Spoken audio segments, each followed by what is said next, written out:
à tous, aujourd'hui nous sommes au refuge de Caha avec le président Alain. Alors vas-y Alain, présente-toi et parle-nous de ce refuge. Bonjour, bienvenue au refuge de Caha. Moi c'est Alain, vétérinaire et capacitaire de cette association dont je suis aussi le président. On va vous faire visiter et puis vous nous direz après dans les commentaires ce que vous pensez. Ça marche, On y va, allez on te suit. Ici on est secteur administratif pour les registres d'entrée, sortie, les bons de session, etc. Tout ce qui est obligatoire quand on est en bon terme avec l'administration. C'est important. C'est important. On commence par des petits aquariums ici avec quelques tortues, des tortues aquatiques.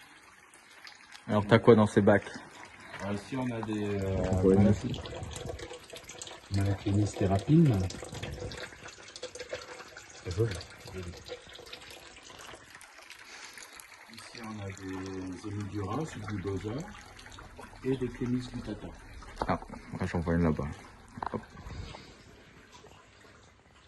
Ok. Donc il y a vraiment de tout, il y a des tortues. Là, il y a des plantes épiphytes. Moi j'adore les plantes épiphytes. Donc on essaye d'en mettre partout. Là ça commence juste à pousser, puisque ça fait à peu près 6 mois qu'on a commencé les plantations. Donc avec l'hiver on a pris un peu de retard, mais je pense qu'au printemps ça va bien évoluer. Okay. À chaque fois on essaye de faire des fiches explicatives pour que les adhérents et puis éventuellement les visiteurs puissent en apprendre un peu plus, notamment sur la législation. Après, c'est précisé. Nous avons ici un aquarium d'eau de mer qui pour l'instant est pas très bien éclairé puisqu'on est en recherche d'éclairage performant. Mais pour l'instant il y a quelques poissons qui vont très bien. La filtration de ce bac est en haut. Ok. D'habitude on fait le contraire, on met la filtration en dessous. Nous on a mis la filtration dessus parce qu'on avait de la place au-dessus. Et ça n'a pas d'impact particulier que ce soit en haut ou en dessus? Ah non, c'est pareil. Le seul problème là, c'est qu'il faut remonter l'eau et elle redescend par gravité. D'accord. Donc il y a une pompe de remontée. Ici, nous avons la salle de réunion, formation, un écran, un vidéoprojecteur, quelques aquariums, un paludarium. Et ici, on y fait donc les réunions de travail, les formations, les conseils d'administration, etc. Les conférences aussi. Une fois par mois, on fait des conférences. Ouais, c'est vrai, ça tu vas nous en parler plus tard. Voilà. On continue au rez-de-chaussée. Attention à la tête. Hop. Un petit arbre flottant dans... Donc ici, on est dans la travée centrale avec 2 points forts. Un qui est déjà réalisé, qui s'appelle le mur végétal. Le principe d'un mur végétal, c'est de faire pousser des plantes épiphytes sur une surface verticale. Donc les plantes épiphytes, ce sont des plantes qui poussent habituellement dans la nature sur d'autres plantes ou sur des falaises. Donc ici, on a un bac de récupération d'eau dans lequel on a mis du poisson rouge tout simplement et un système de pompe qui emmène l'eau jusqu'en haut et qui, 8 fois par jour, coule pendant 1 minute. Donc ça permet d'avoir une humidité constante, enfin pas constante justement, une humidité très forte à certains moments quand il pleut et une sécheresse entre les deux, ce qui fait que les plantes ne pourrissent pas. Ce sont des plantes qui sont adaptées à ce mode de vie. Et du coup, ça participe aussi à l'humidité globale du bâtiment, Exactement, etc. Exactement. Et ça, on a commencé à y mettre les plantes au mois d'août. Donc pour l'instant, ça évolue super bien avec la mousse qui envahit déjà le géotextile. Alors il y a des plantes partout et petit à petit, on essaye d'en mettre encore plus. Donc on essaye de les faire grimper. L'aspect végétalisé est très important pour vous. Pour moi c'est important, d'abord parce que j'aime ça. Et parce que je trouve que ça apporte un dépaysement aux gens qui viennent voir les animaux aussi. Le fait de retrouver un peu de tropique dans le Nord-Pas-de-Calais, ça fait du bien. Finalement, il n'y a rien de plus beau qu'une décoration naturelle. Voilà. Ah ouais, ce sont toutes des plantes naturelles. Ouais. Donc ici, un aquarium avec 2 tortues hargneuses. Donc plusieurs choses à dire. Ça, ce sont des animaux qui sont classés dangereux par la loi. Donc il y a une liste, la loi a fait une liste des espèces dangereuses pour lesquelles il faut des autorisations spéciales, qu'on appelle le certificat de capacité pour la personne et l'ouverture d'établissement pour le lieu. Et donc, pour avoir ces tortues-là, il faut avoir ces 2 autorisations que nous on a. Ouais. Et donc, quelquefois, ces tortues sont saisies chez des gens qui n'ont pas ces autorisations et on les place chez nous. Ce qui est le cas de ces 2 tortues hargneuses qui vont devenir très grandes à l'âge adulte et potentiellement dangereuses, quoi. Ça coupe des doigts. Et qui est devenue depuis quelques années une espèce exotique envahissante en France. Elle n'est pas classée comme telle. Elle n'est pas encore, d'accord. Pour l'instant, il y a beaucoup d'espèces envahissantes, mais pas celle-là. Pas celle-là encore. Ok. Pour qu'une espèce soit classée envahissante, il faut qu'elle se reproduise naturellement dans le milieu naturel. D'accord. Le fait qu'elle soit relâchée ne suffit pas. Il faut en plus qu'elle puisse se reproduire. Ok. Donc ici, le mur végétal vu d'en bas. Et puis, on va retourner un petit peu sur nos pas. On passe devant l'enclos de l'iguane des Fidji. Alors, petite particularité sur l'iguane des Fidji, il faut aussi avoir les mêmes autorisations que pour les tortues hargneuses, mais pour des raisons différentes. Là, c'est parce que c'est une espèce rare, qui est classée en annexe A du règlement européen. Donc, qui dit rare, dit autorisation, puçage, enregistrement IFA. Et donc, voilà. Celui-ci, on l'a récupéré également. On lui a fait un terrarium assez vaste. Je sais pas si vous C'est un verrez petit bien. lézard. Et tout en haut en mur, on ne va pas trop le Voilà. déranger. Mais bon, vous aurez l'occasion de venir l'apprécier dans sa plus belle peau dans les jours à venir. Une autre partie de... Là, on est en pleine séance de travail. Donc, il y a pas mal de trucs qui traînent. Là, ce sont des fruits et légumes qu'on nous a livrés. On récupère dans les grandes surfaces. Les gens qui arrêtent la terrario, qui nous donnent des terrariums, pour nous, c'est super bien. Ouais. Donc ici, on a l'enclos des grosses tortues, des tortues géantes. Donc on a fait un terrarium qui ressemble plus à un enclos, bien sûr, avec dans le coin gauche une trappe qui permet aux animaux de sortir, quand il fait beau, bien sûr, au printemps, de sortir dans un parc extérieur et de prendre le soleil. Alors pour l'instant, c'est pas d'actualité. Et là, les tortues ne sont pas là. Comme il nous manque quelques degrés en bas, on les a montées à l'étage, vous les verrez après, dans un enclos beaucoup plus sympa, chauffé, etc. Moins grand, mais chauffé, à bonne température. Voilà. Ici, on a quelques enclos supplémentaires. Ça, c'est notre système pour les caméléons, que vous verrez en haut. Le même avec un caméléon, celui-ci est en attente. Okay. Donc, comme nous sommes un refuge, nous n'allons pas chercher les animaux spécifiquement. On va on attend qu'on nous les donne, qu'on nous les abandonne ou qu'on nous les place, si ce sont des saisies. Et donc, pour l'instant, on n'a pas encore d'habitants pour celui-ci, mais il est prêt. Ça, c'est un terrarium ouvert en gros. Oui, la particularité des caméléons, on fera un jour une vidéo sur les caméléons, c'est qu'ils adorent, ils ont besoin d'être douchés, mais en même temps, ils ne supportent pas l'humidité. D'accord. Donc, soit on les élève en flexarium, c'est le cas le plus fréquent, un terrarium en grillage, soit nous, on a décidé de faire comme ça. Donc, un tour en macrolon qui est une sorte de plexiglas industriel qui ne se raille pas et qui est cintrable. Et donc, au milieu, une plante. Le caméléon étant un animal qui ne saute pas et qui ne peut pas grimper sur le lys, contrairement au gecko par exemple. Donc on peut facilement le mettre dans un enclos comme celui-ci, en faisant attention que les branches ne soient pas trop longues au cas où il tombe. Il faut qu'il retombe dans son enclos. Et qu'il ne se brûle pas avec l'ampoule. Et qu'il ne puisse pas attraper le fil de la lampe ou la lampe. Ouais. Alors là, c'est une grande histoire. C'est quand on a récupéré cet aquarium de 1750 litres dans un restaurant chinois. Donc on est allé le chercher, il pèse 3000 tonnes à peu près. C'était un challenge de le ramener ici. Et donc là-bas, il abritait des poissons rouges. Et nous, on a décidé d'en faire un amazonien avec piranha.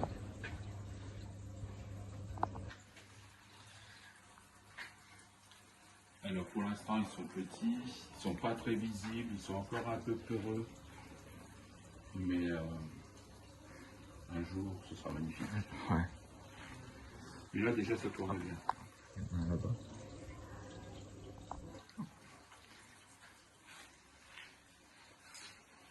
Ici, il y a un petit terrain en deux parties. Dans le haut, des Morelia spilota, deux sous-espèces, Metcalfei et... je m'en souviens plus.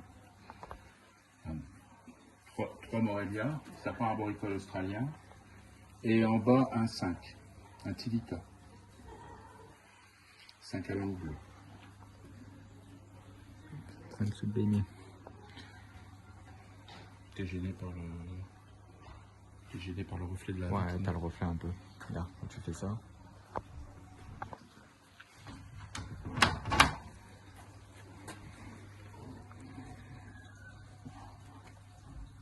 On a deux qui sont en train de se baigner et le troisième qui est en train de se réchauffer près de la lampe.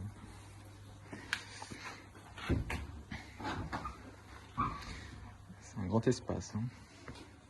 Et là, il va y avoir combien de tortues là-dedans du coup pour démarrer? Là, on a deux géantes, une sucata, deux pardalis.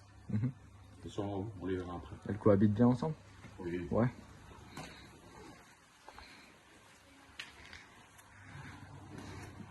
Oui, parce que depuis tout à l'heure, tu nous dis en haut, parce que la particularité, c'est qu'il y a 2 étages. Oui, Ici, c'est ça. c'est grand. Un Il y a de la petit place. aquarium avec des néons. Donc, comme on a beaucoup d'enfants qui viennent ici, quelquefois ils sont un petit peu turbulents. Ah. La punition, c'est pas d'aller au coin, c'est de compter les néons. Moi, je sais combien il y en a. Il y en a déjà un qui a réussi à trouver le compte bon? Non. Ah.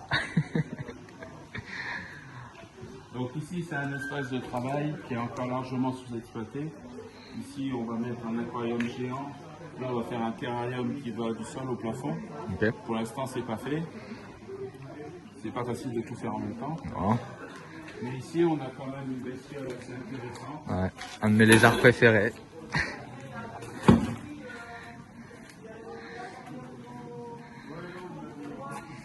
Donc ici, on a un lézard perlé, qui est un des rares lézards à avoir du venin. C'est quoi son histoire à ce lézard venimeux? Comment Ah, il est arrivé ici? Toujours pareil, un abandon, quelqu'un qui l'a acheté, pas forcément de façon légale, Ah. et qui va, c'est-à-dire sans certificat de capacité, et qui va vouloir s'en débarrasser, et qui a du mal à le placer quelque part, parce que personne n'a l'autorisation. D'accord.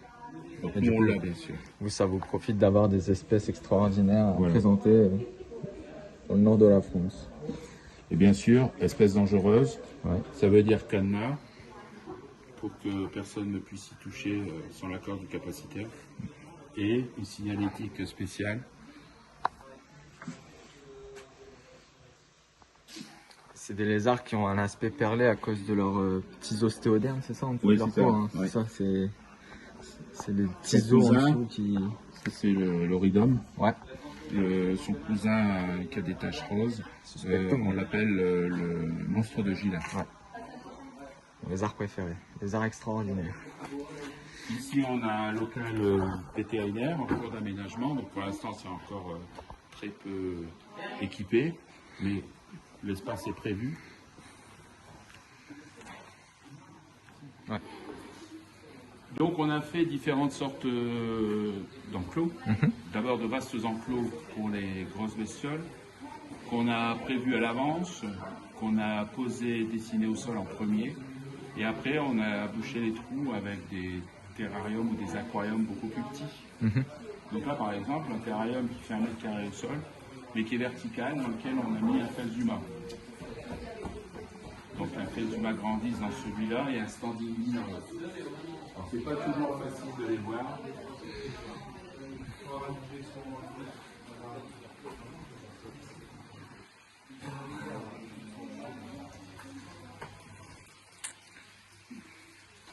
Il y a du monde aujourd'hui qui travaille. Ils sont peut-être cachés, ils sont timides. Il est caché. Ah, il est là-bas.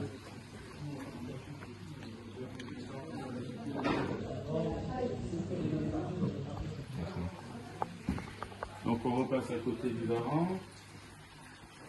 Ici, on a des tortues moyennes, on va dire. Donc les tortues terrestres, ce sont des hermanes.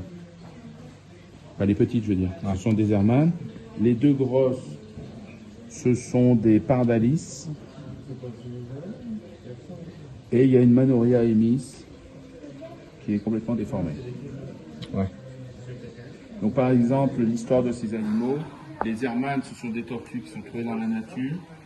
Les pardalis, c'est quelqu'un qui habitait en maison, qui a déménagé pour raison professionnelle en appartement et qui ne pouvait pas les garder. Et la Manoria emis nous a été confiée parce qu'elle est complètement déformée. D'accord. Donc comme ça, ici, au moins on la soigne, on s'en occupe et surtout on surveille la croissance. Ok. Donc à chaque fois, vous voyez qu'il y a les éclairages adaptés, chauffage, UVB, et Ils ont de la place. voilà.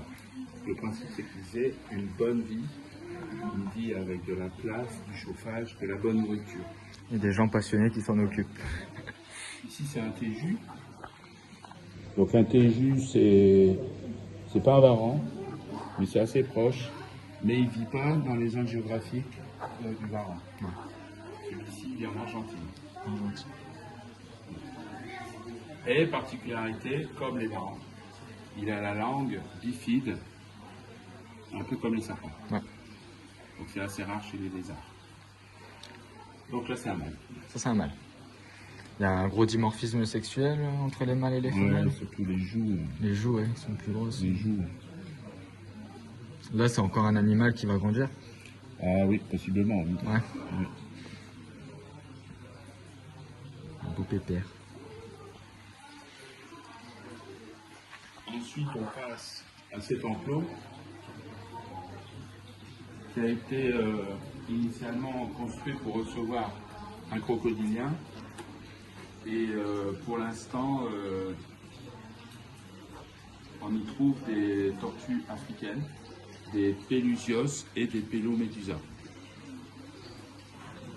Donc l'eau est chauffée, il y a éclairage UVB, on voit que les tortues en profitent. Ce sont souvent des tortues qui sont maintenues en aquarium toute leur vie et elles ont besoin de s'insoler. Donc elles montent souvent sur les pontons. Là, il n'y en a qu'une de sortie. Non, deux, parce qu'il y en a une aussi. Il y en a une qui est cachée.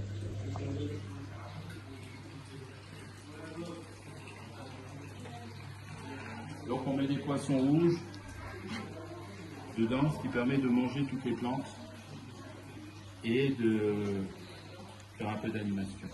Ça fait aussi un peu de l'enrichissement pour les tortues. Oui, mais elles n'arrivent pas à les attraper. Elles arrivent pas. Quand on met les tortues aquatiques dans l'aquarium où il y a des poissons, le premier jour, elles essayent de les bouffer. Et après, ça va. Et après, Elles ont compris que c'était pas la peine. Elles ne sont pas assez rapides, elles n'ont pas assez faim Ouais. pour insister. Il y a encore un bel îlot de plantes là. Ici. Ah, celui-là, oui. Mais on va essayer de l'étoffer un peu. De l'étoffer, ouais. Moi, je le trouve un petit peu léger. Alors, comme on aime bien les plantes ici, on essaye quelquefois de faire des plantes un peu emblématiques. Donc là, ce sont les palétuviers. Les palétuviers, ce sont les seuls arbres qui poussent les pieds dans l'eau de mer pour former un biotope qu'on appelle la mangrove. Et la mangrove, c'est un milieu qui est très très riche, qu'il faut absolument sauvegarder, parce que c'est là que vont se reproduire les crevettes, les gambas, certains bernard l'ermite, les requins, les petites espèces de requins, beaucoup d'oiseaux. Donc c'est un système qui est très très riche et qui en même temps protège le trait de côte de l'érosion des tempêtes. Ça casse, Donc, ça casse le courant. Voilà, ça casse le courant, ça casse les vagues. Et donc, c'est pas toujours facile d'en faire pousser. Nous ici, on les fait pousser en eau douce, ça marche très bien. Mais le facteur limitant, c'est la lumière. D'accord. Donc quand on essaye de faire pousser des palétuviers et que ça marche pas bien, il faut vraiment mettre un éclairage intense. Et ça marche. Ok. Donc là, il y a un fond d'eau.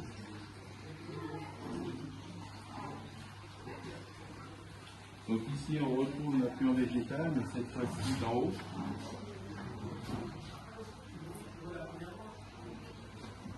Donc, ce sont toutes des plantes épiphytes. Donc 99% des plantes qu'on y a mises ont prospéré. Bon. Ça ne marche pas à chaque fois, il y a 2-3 petits échecs, mais toutes les autres ont super bien poussé avec des racines aériennes qui envahissent le géotextile, la mousse qui pousse aussi très très bien, et ça c'est vraiment plaisant. On essaiera de revenir tout à l'heure quand l'orage va se déclencher. Ouais. Là aussi on a un aperçu de la passerelle, de l'espace central du bas et du haut, avec au centre les plantes épiphytes qui poussent sur les troncs suspendus. Et surtout ne jamais les relâcher dans la nature. Ouais. Parce qu'elles font de la compétition avec notre cistude d'Europe. Oui, ça alors même s'il n'y a pas de cistude dans ouais, le cas, ici, ouais, bien sûr. Mais... Et la loi est nationale, la loi n'est pas adaptée qu'à un département. Et là, elles sont super bien. Donc ici, on peut voir par exemple la très très grosse qui est là-bas. C'est une Morémis sinensis, une tortue chinoise. Dans son dos, une Trachémis scripta. Ici, plus près de nous, celle qui est tout à droite, c'est une Pseudémis consina.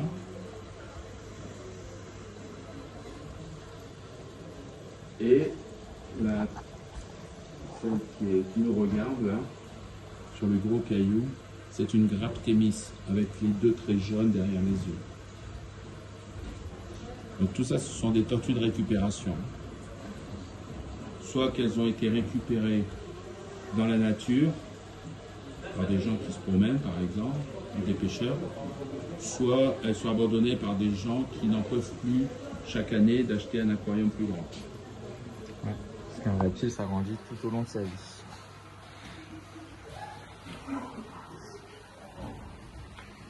Alors ici, je ne sais pas si on les voit.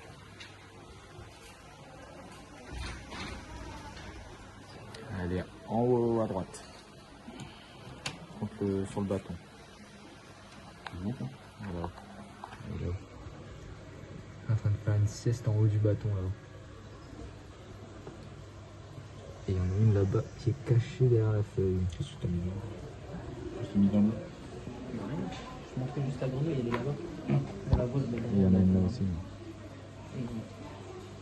Tu vois peut-être la derrière la feuille.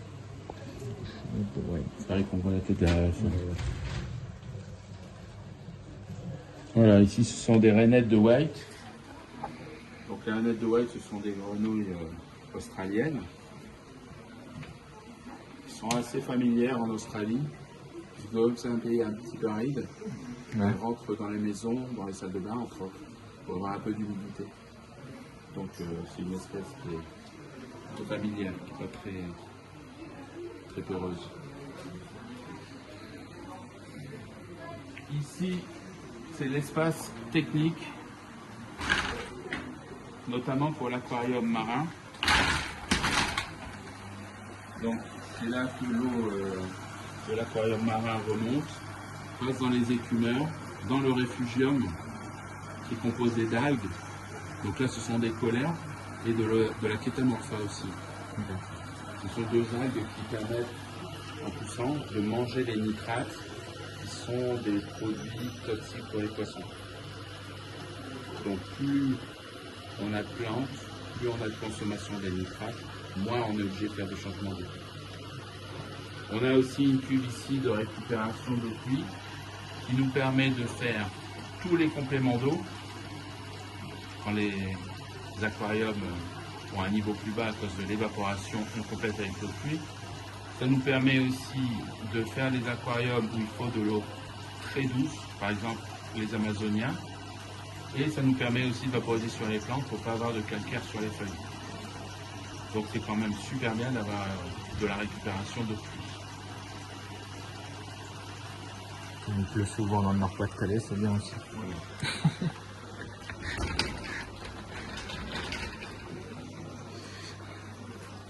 Donc on prépare plusieurs paludariums pour accueillir d'éventuels dendrobates, par exemple. Alors on n'en a pas encore. Le jour où on a les dendrobates, on met la vitre mais au moins le biotope naturel est recréé avec encore une fois des plantes grimpantes et épiphytes. De petite taille pour le coup, puisque c'est un espace réduit. Très joli. Ici, on a un espace avec des arthropodes un petit peu plus délicats. Ouais. Donc on a des mygales, on nous a abandonné 2 mygales, séparément. Une Brachypelma albopilosa et une Brachypelma amori, qu'on appelait Smithy avant. Voilà. Donc celle-là, bien sûr, affichage, animaux classés espèces dangereuses, cadenas, interdit de manipulation, sauf en présence du capacitaire. Et bien sûr, nous avons le CDC pour cette espèce, ces espèces. Un petit aquarium sans prétention avec des scalaires. La petite particularité, c'est que c'était notre premier aquarium ici. D'accord. C'était nos premières espèces quand on est arrivé. Donc c'est un petit peu sentimental. Ouais, il y a une valeur C'est le sentimentale. premier.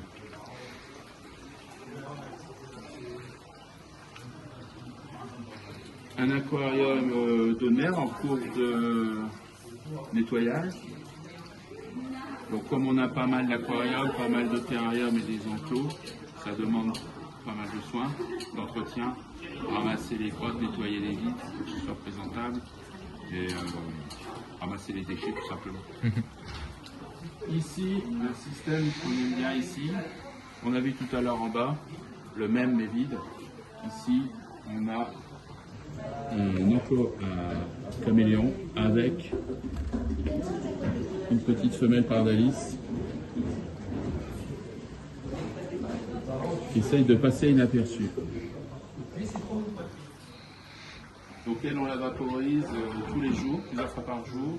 Et comme c'est un système qui est ouvert, ça sèche très vite. Très vite, oui.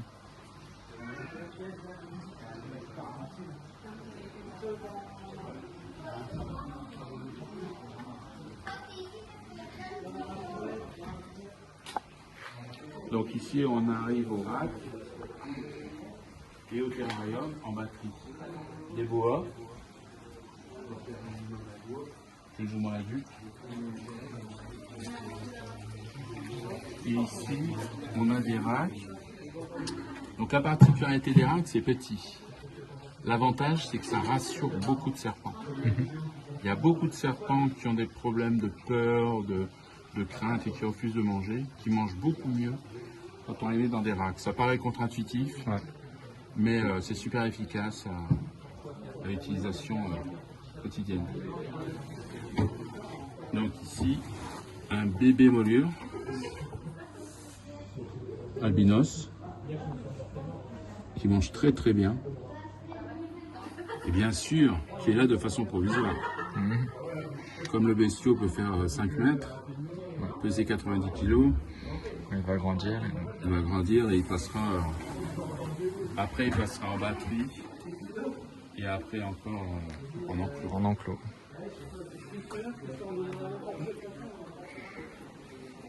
Voilà, donc ici on a un varan des savanes.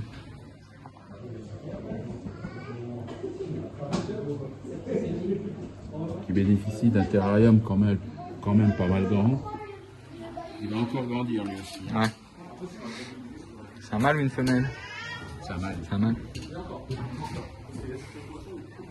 Et en bas, des tortues terrestres, des pseudo-greca. Des tortues grecques.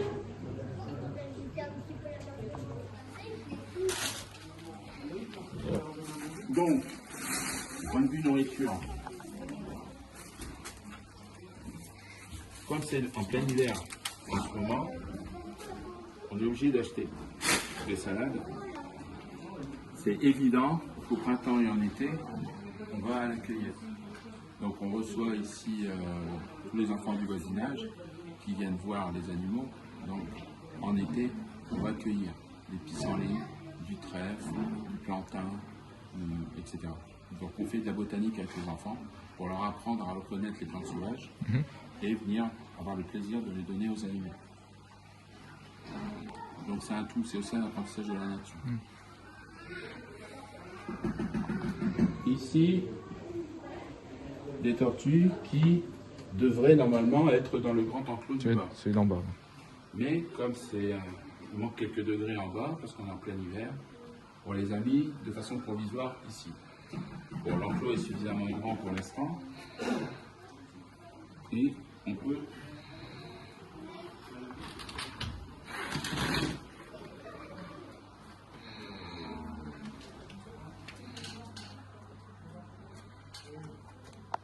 alors du point de vue technique, le bâtiment est isolé en blocs de chanvre.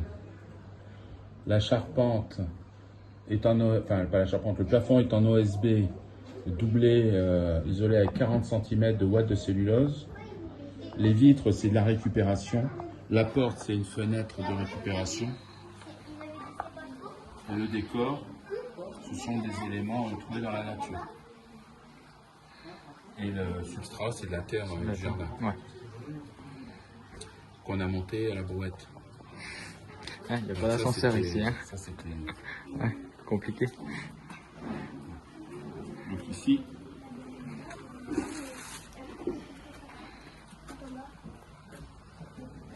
hop là.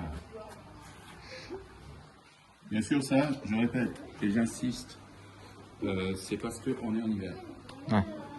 Quand on est en été, c'est plus simple.